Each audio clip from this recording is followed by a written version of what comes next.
بسم اللہ الرحمن الرحیم رب اشرح لی صدری ویسر لی امری واحلل عقدۃ من لسانی یفقہوا قولی اللہم ربنا زدنا علما یا معلم ابراہیم علمنا یا مفاہم سلیمان فہمنا۔ اب ہم جنگ بدر کی طرف آتے ہیں کہ آپ صلی اللہ جیسے ہی یہ طے ہو گیا کہ اب لڑائی ہونی ہے تو آپ صلی اللہ علیہ وسلم نے تیاری جو تھی وہ شروع کر دی اور فوج کو 2 حصوں میں تقسیم کیا، کیونکہ ایک طرف مہاجر تھے اور انصار، یہ دونوں کی مل کے فوج تھی، لہٰذا مہاجر جو تھے ان کو سیدھے ہاتھ کی طرف کیا اور انصار جو تھے ان کو الٹے ہاتھ کی طرف۔ مہاجروں میں سے علی رضی اللہ عنہ کو کمانڈر چنا اور انصار میں سے سعد ابن معاذ کو چنا۔ دونوں نوجوان لڑکے تھے اور بڑے ہی رسپیکٹڈ تھے۔ ایسا کیوں ہوا کہ ایک دوسرے کو اس لیے کیوں یہ کیا کہ آپ نے مہاجر اور انصار کو علیحدہ کیا اور ان میں سے چنا؟ اس لیے کہ جو مہاجر تھے وہ اپنوں کو زیادہ پہچانتے تھے، حضرت علی کے بارے میں جانتے تھے، اسی طرح انصار والے جو تھے سعد بن معاذ کے بارے میں جانتے تھے اور ان کو بھی پہچانتے تھے۔ تو اس لیے دونوں کو کیونکہ ایک دوسرے کو پہچانتے تو ہر جگہ دونوں جگہ انہی میں سے کھڑے کیے کمانڈرز۔ اور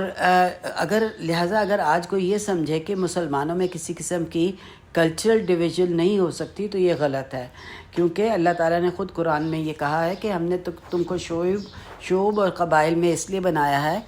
کہ تم ایک دوسرے کو پہچان سکو۔ تو جیسے انگلش میں بھی کہاوت ہے کہ birds of a feather fly together, تو وہ یہی چیز تھی کہ کیونکہ ایک دوسرے کو زیادہ پہچانتے تھے اس لیے آرڈر لینا بھی آسان تھا۔ اور پھر ہمیں سبق کیا ملتا ہے کہ جن کی کمیونٹیز میں رسپیکٹ ہوتی ہے وہ لیڈر بنائے جانے چاہیے۔ بہرحال مصعب بن عمیر جو تھے، یہ وہ صحابی تھے جو سب سے پہلے مدینہ گئے تھے اور لوگ مسلمان ہوئے تھے ان کے ہاتھوں، تو ان کے ہاتھ میں انہوں نے وہ دے دیا تھا، فلیگ دے دیا تھا، فلیگ بیئرر تھے، یہ فلیگ بیئرر تھے۔ اور یہ بہت خطرناک پوزیشن ہوا کرتی ہوتی تھی فلیگ بیئرر کی، اس لیے کہ دشمن سب سے پہلے کس کو ٹارگٹ کرتا تھا؟ فلیگ بیئرر کو۔ اور اس زمانے میں اگر جھنڈا گر جاتا تھا، چاہے کوئی اٹھا بھی لیتا تھا، تو وہ سمبل یہ ہوتا تھا کہ دشمن جو ہے وہ کامیاب ہو رہا ہے۔ اس لیے فلیگ بیئرر کو یہ کہا جاتا تھا کہ فلیگ جو ہے، جھنڈا جو ہے وہ کبھی گرنا نہیں چاہیے۔ اور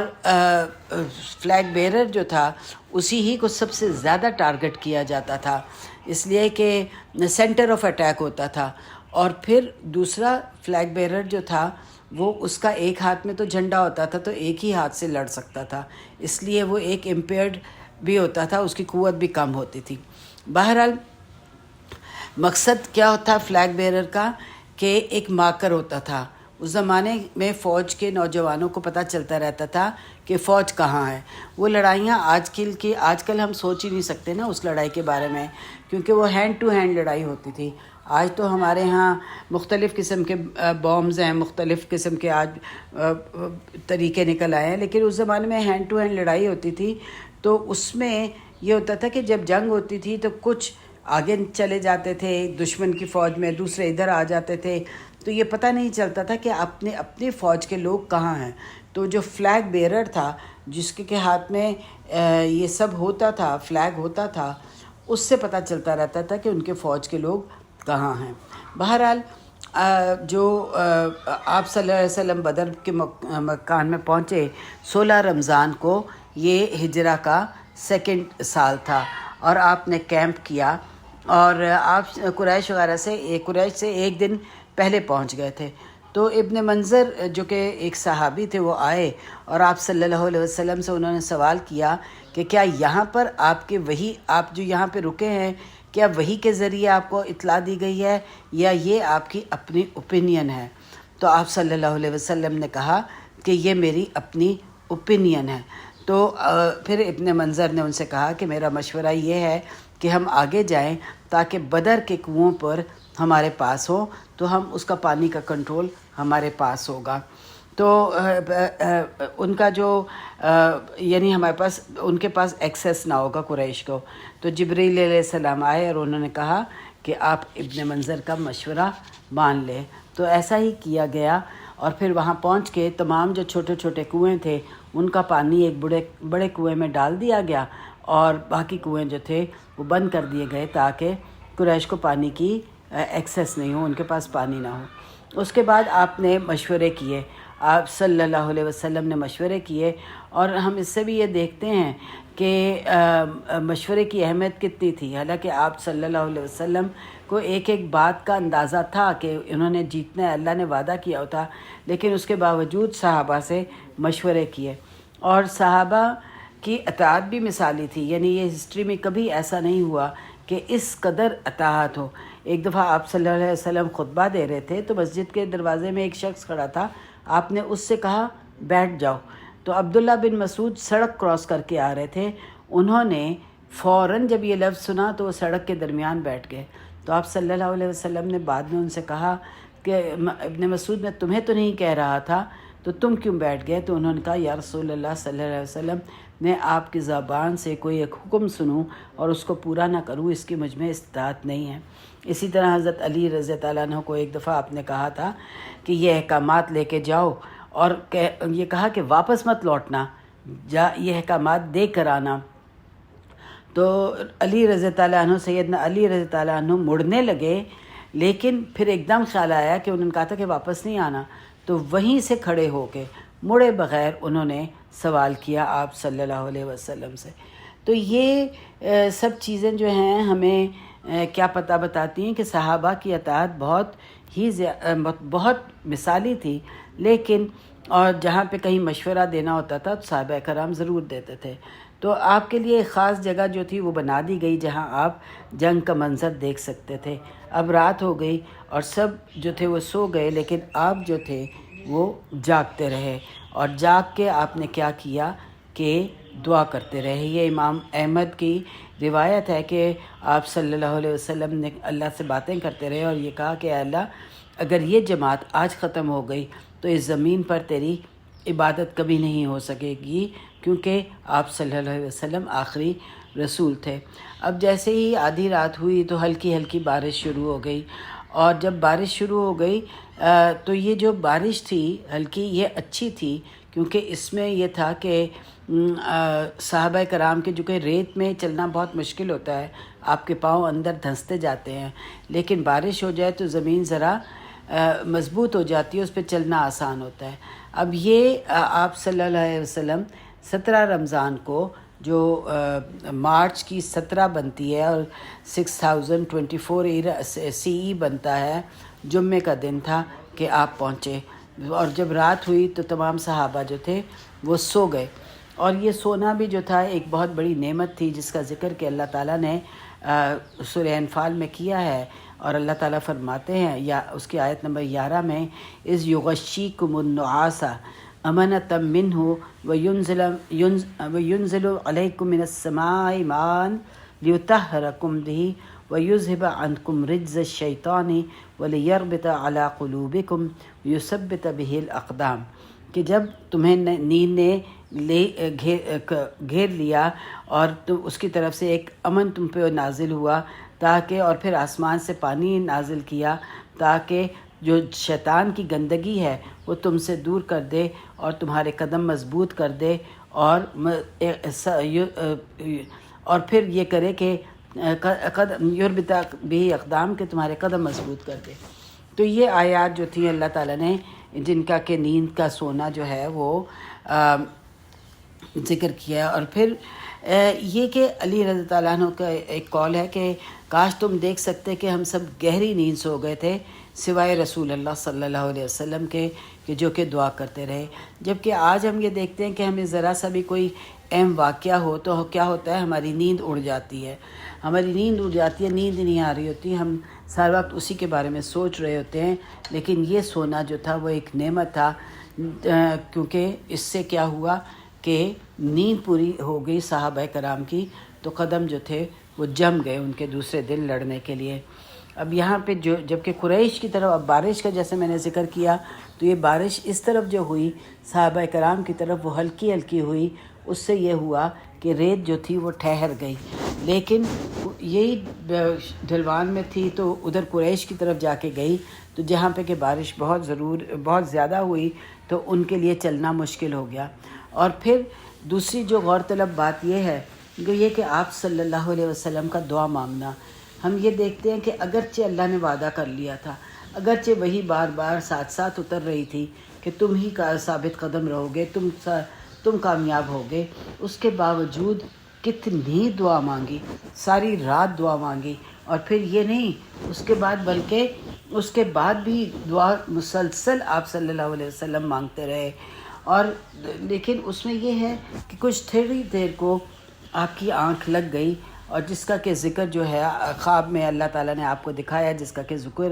ہے انفال کی آیت نمبر 43 میں، کہ وہ اللہ تعالیٰ فرماتے ہیں یُرِیکُہُمُ اللّٰهُ فِی مَنَامِکَ قَلِیلًا، کہ جب اللہ تعالیٰ نے تمہیں تمہارے خواب میں جو قریش تھے ان کی تعداد تھوڑی دکھائی، وَلَوْ أَرَاكَهُمُ كَثِيرًا لَفَشِلْتُمْ وَلَتَنَازَعْتُمْ فِي الْأَمْرِ، اگر اللہ تعالیٰ ان کی تعداد جو ان کی تعداد تھی وہ واقعی میں تھی وہ دکھا دیتے تو کیا ہوتا کہ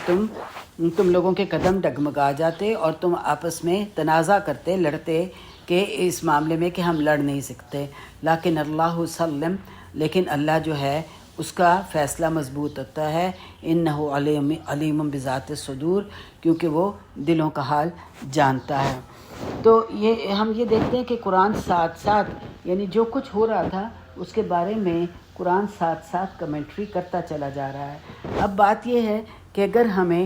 سیرہ کا علم نہیں ہوگا اور ہم نہیں جانتے ہوں گے کہ کیا ہوا تھا، تو پھر ہمیں یہ قرآن پاک کی آیات بھی کیسے سمجھ میں آئیں گی کہ کس کے بارے میں بات ہو رہی ہے، کب کی بات ہو رہی ہے۔ تو اس لیے سیرہ کا جاننا، اگر ہم کو قرآن بھی سمجھنا ہے تو سیرہ کا جاننا بہت ضروری ہے کہ یہ مختلف آیات کن کن موقعوں پہ اتریں اور ان سے کیا مراد لی گئی اور ان کے کیا ایفیکٹ تھے۔ اب آپ سوچیں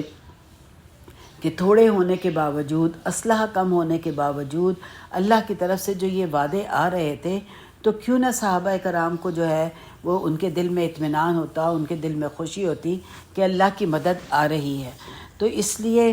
سیرہ کو سمجھنا اور سیرہ کو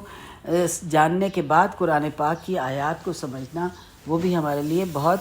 ضروری ہے۔ بہرحال آپ صلی اللہ علیہ وسلم جو ہے انہوں نے آرمی کو اکٹھا کیا، اپنے جو صحابہ تھے ان کو اور اکٹھا کر کے مختلف گروپس میں جا کے جو ہے نا وہ ان کو ہوتا یہ تھا اس زمانے میں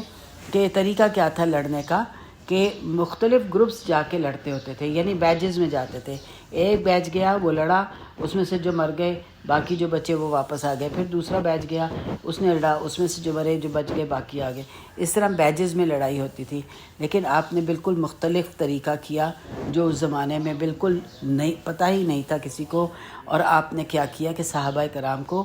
روز میں کھڑا کیا،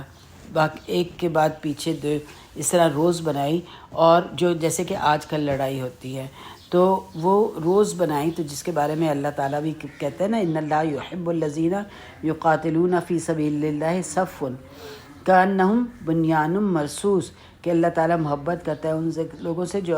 لڑتے ہیں اللہ کی راہ میں صف در صف، ایسے جیسے کہ وہ ایک بنیان مرصوص مضبوط لوہے کی بنی ہوئی دیوار ہیں۔ اس طرح سے اللہ تعالیٰ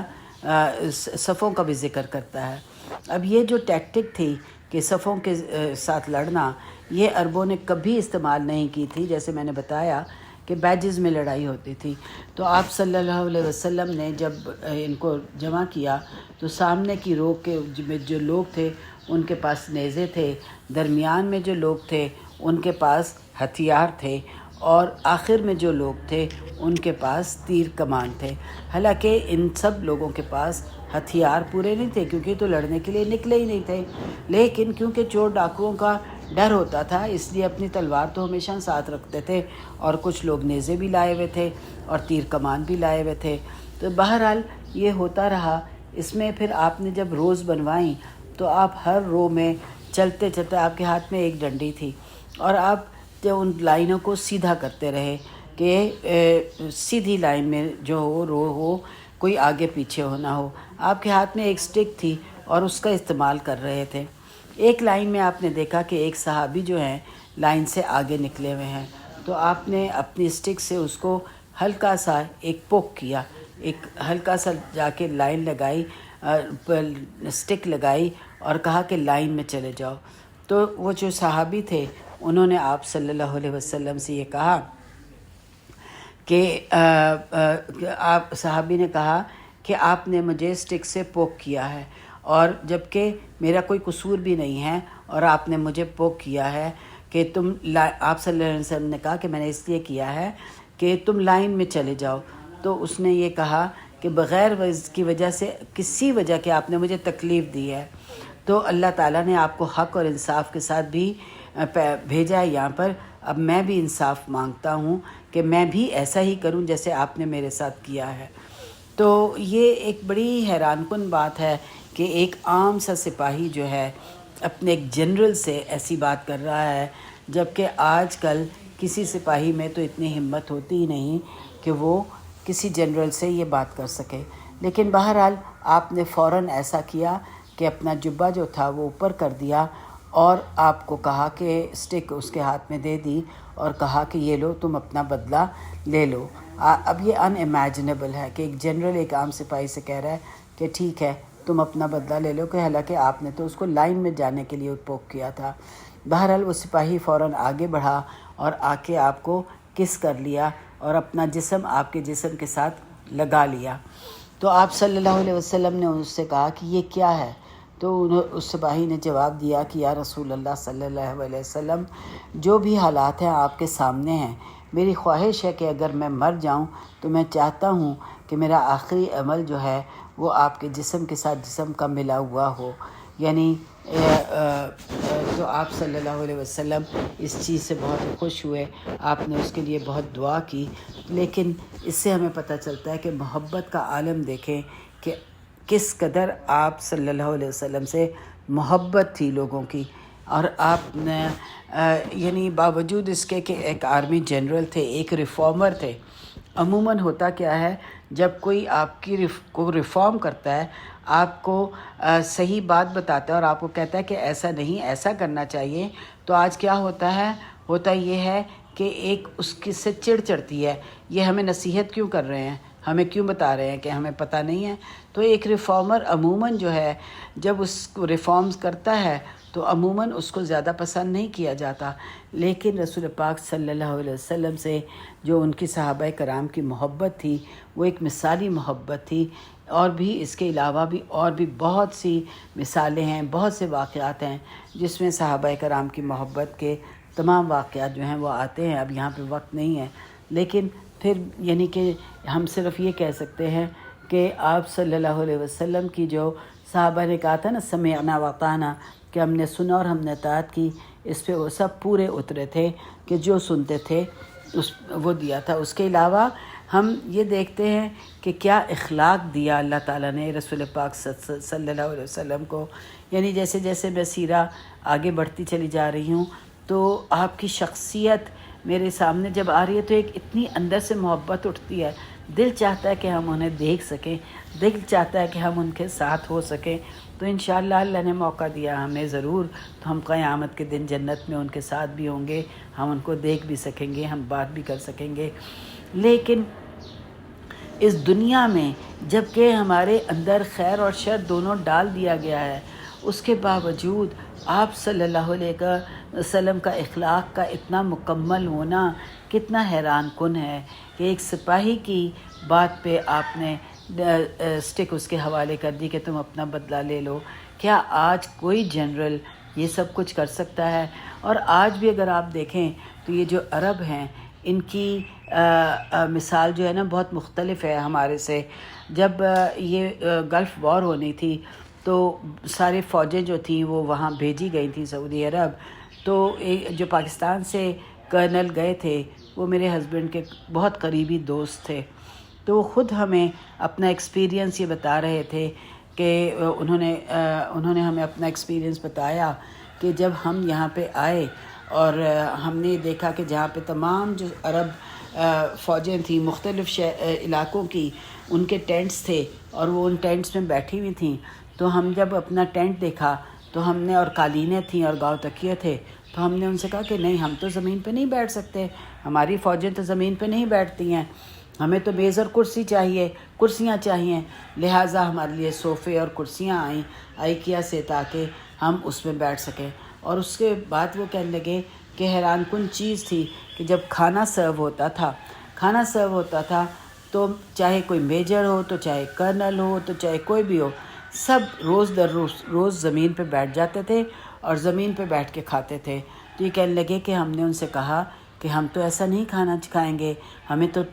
کرسیاں اور ٹیبل چاہیے، ہمیں چھری کانٹا چاہیے، اور ہمیں اس سے جو ہے وہ ہم کھائیں گے۔ تو ہمارے لیے چھری کانٹے منگوائے گئے، ہمارے لیے ٹیبل منگوائے گئے۔ انہوں نے یہ سب باتیں ہمیں بتائیں، لیکن وہ یہ کہتے کہ مجھے شرم بہت آئی کہ میں یہ دیکھتا تھا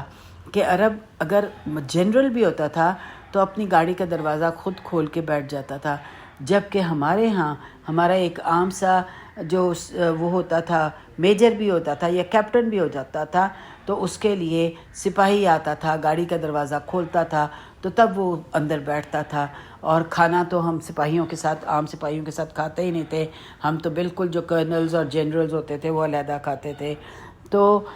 وہ کہنے لگے کہ مجھے بہت شرم آئی یہ دیکھ کے کہ کس طرح سے عرب ابھی بھی جو ہے وہ اپنے عام سپاہیوں کے ساتھ بیٹھتے ہیں۔ اور جیسے میں نے پہلے بھی آپ کو بتایا کہ ہم جب کھانا کھانے کے ہوٹلوں میں جاتے تھے تو عربس کی جو میڈز ہوتی تھیں وہ ان کے ساتھ بیٹھ کے کھا رہی ہوتی تھیں، جو چیز وہ خود آرڈر کرتے تھے وہ اپنی میڈ کے لیے ویسا ہی کرتے تھے، چاہے ایک میڈ ہوتی تھی یا 2 ہوتی تھیں، ان لوگوں کے ساتھ لیے ویسا ہی آرڈر ہوتا تھا اور وہ کھاتے تھے۔ تو یہ